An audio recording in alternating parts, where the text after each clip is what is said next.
Cieľom projektu Spojenie je nadviazané je viacero oblastí. V prvom rade chceme sa zamerať na vylepšenie nášho aplikačného setu Corvus. Zároveň, keďže projekt sa volá Spojenie nadviazané, chceme sa skutočne aj spájať s našimi používateľmi.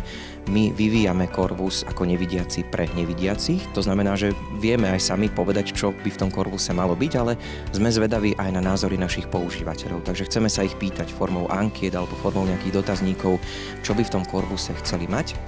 No a zároveň ich chceme aj motivovať, pretože už v súčasnosti v rámci siete Môj Corvus si môžu navzájom pomáhať, zdieľajú si nejaké informácie z cestovných poriadkov, majú možnosť vzdialenej pomoci a chceme, aby v tom pokračovali, takže vytvárame v rámci tohto projektu aj motivačný systém, ktorý budú môcť využívať.